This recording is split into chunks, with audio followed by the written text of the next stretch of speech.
Ezekiel chapter 40. In the 25th year of our exile, at the beginning of the year, on the 10th day of the month, in the 14th year after the city was struck down, on that very day, the hand of the Lord was upon me, and he brought me to the city. In visions of God, he brought me to the land of Israel, and set me down on a very high mountain, on which was a structure like a city to the south. When he brought me there, behold, there was a man whose appearance was like bronze, with a linen cord and a measuring reed in his hand, and he was standing in the gateway. And the man said to me, Son of man, look with your eyes and hear with your ears, and set your heart upon all that I shall show you. For you were brought here in order that I might show it to you. Declare all that you see to the house of Israel. And behold, there was a wall all around the outside of the temple area, and the length of the measuring reed in the man's hand was 6 long cubits, each being a cubit and a handbreadth in length. So he measured the thickness of the wall, 1 reed, and the height 1 reed. Then he went into the gateway facing east, going up its steps, and measured the threshold of the gate, 1 reed deep, and the side rooms, 1 reed long and 1 reed broad, and the space between the side rooms, 5 cubits, and the threshold of the gate, by the vestibule of the gate at the inner end, 1 reed. Then he measured the vestibule of the gateway on the inside, 1 reed. Then he measured the vestibule of the gateway, 8 cubits, and its jambs, 2 cubits, and the vestibule of the gate was at the inner end. And there were 3 side rooms on either side of the east gate. The 3 were of the same size, and the jambs on either side were of the same size. Then he measured the width of the opening of the gateway, 10 cubits, and the length of the gateway, 13 cubits. There was a barrier before the side rooms, 1 cubit on either side, and the side rooms were 6 cubits on either side. Then he measured the gate from the ceiling of the one side room to the ceiling of the other, a breadth of 25 cubits. The openings faced each other. He measured also the vestibule, 60 cubits, and around the vestibule of the gateway was the court. From the front of the gate at the entrance to the front of the inner vestibule of the gate was 50 cubits. The alcoves in the projecting walls inside the gateway were surmounted by narrow parapet openings all around, as was the portico. The openings all around faced inward.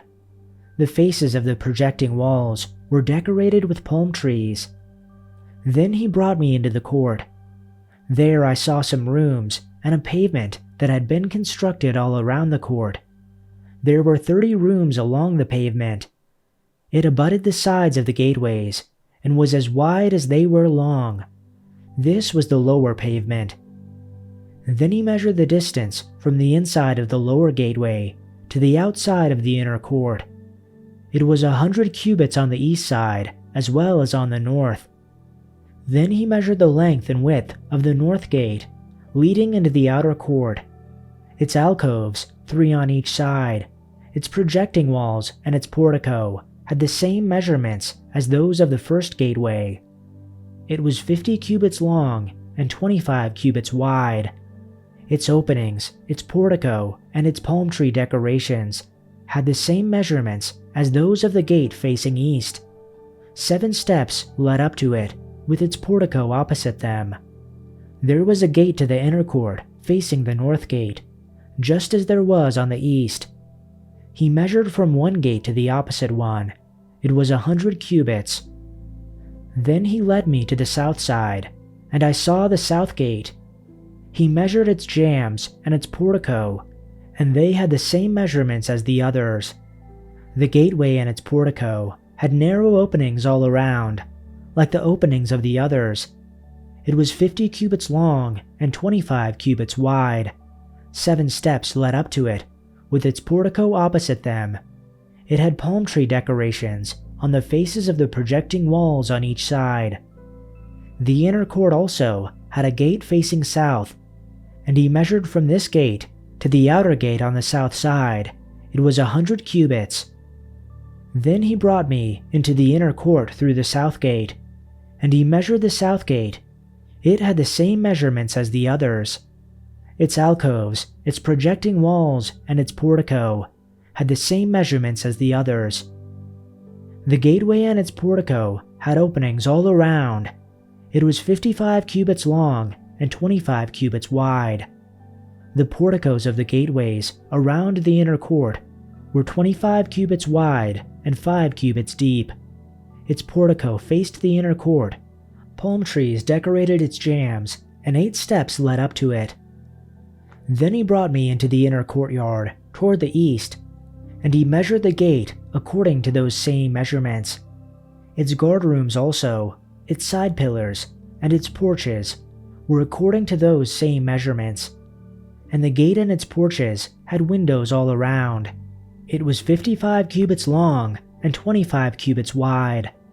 Its porches were toward the outer courtyard, and the palm tree decorations were on its side pillars on each side, and its stairway had 8 steps.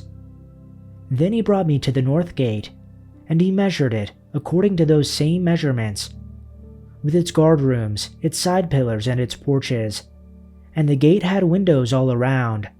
The length was 50 cubits, and the width 25 cubits.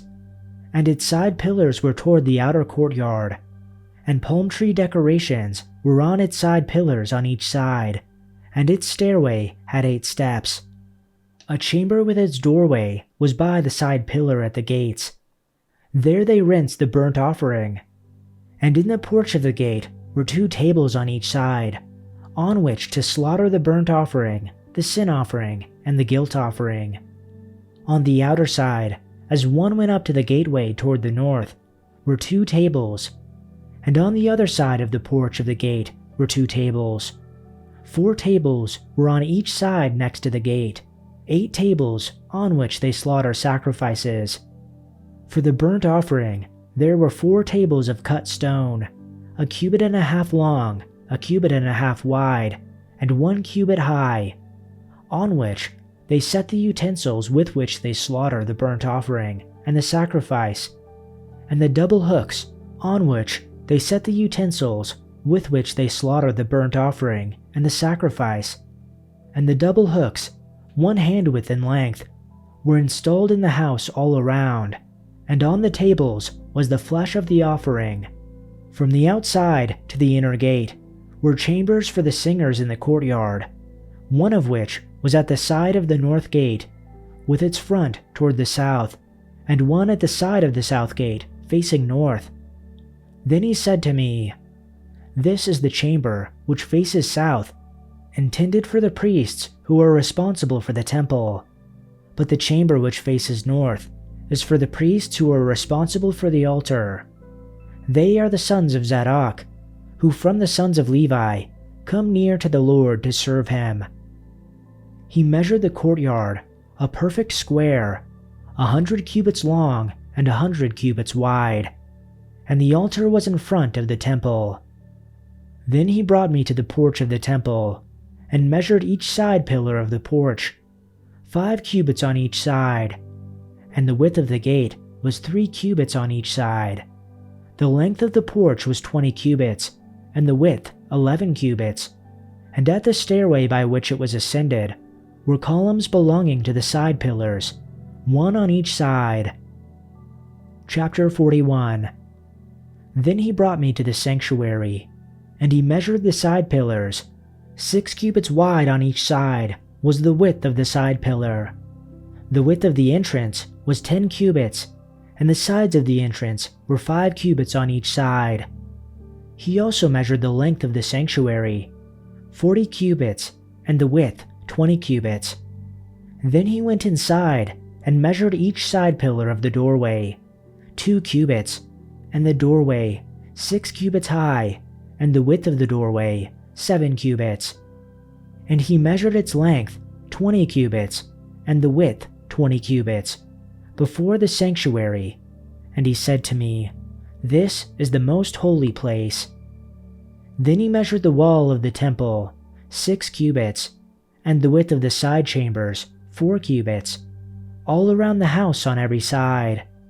The side chambers were in 3 stories, one above another, and 30 in each story, and the side chambers extended to the wall which stood on their inward side all around, so that they could be attached, but not be attached to the wall of the temple itself. And the side chambers surrounding the temple were wider at each successive story, because the structure surrounding the temple went upward by stages on all sides of the temple. For that reason, the width of the temple increased as it went higher, and so one went up from the lowest story to the highest by way of the second story. I saw also that the house had a raised platform all around. The foundations of the side chambers were a full rod of 6 long cubits in height. The thickness of the outer wall of the side chambers was 5 cubits, but the free space between the side chambers belonging to the temple and the outer chambers was 20 cubits in width around the temple on every side. The doorways of the side chambers toward the free space consisted of one doorway toward the north and another doorway toward the south, and the width of the free space was 5 cubits all around.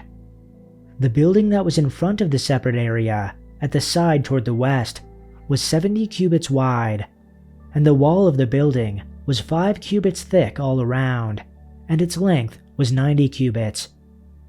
Then he measured the temple, 100 cubits long. The separate area with the building and its walls were also 100 cubits long.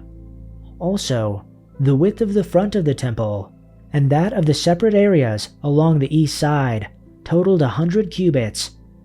The building to the west, including its 2 walls, was also 100 cubits wide. The sanctuary, the inner room, and the entry room of the temple were all paneled with wood, as were the frames of the recessed windows. The inner walls of the temple were paneled with wood above and below the windows. The space above the door leading into the inner room and its walls inside and out were also paneled. All the walls were decorated with carvings of cherubim, each with 2 faces, and there was a carving of a palm tree between each of the cherubim. One face, that of a man, looked toward the palm tree on the one side. The other face, that of a young lion, looked toward the palm tree on the other side. The figures were carved all along the inside of the temple, from the floor to the top of the walls, including the outer wall of the sanctuary. There were square columns at the entrance to the sanctuary, and the ones at the entrance of the most holy place were similar. There was an altar made of wood, 3 cubits high and 2 cubits square. Its corners, base, and sides were all made of wood. This, the man told me, is the table that stands in the Lord's presence. Both the sanctuary and the most holy place had double doorways, each with 2 swinging doors. The doors leading into the sanctuary were decorated with carved cherubim and palm trees, just as on the walls, and there was a wooden roof at the front of the entry room to the temple. On both sides of the entry room were recessed windows decorated with carved palm trees. The side rooms along the outside wall also had roofs.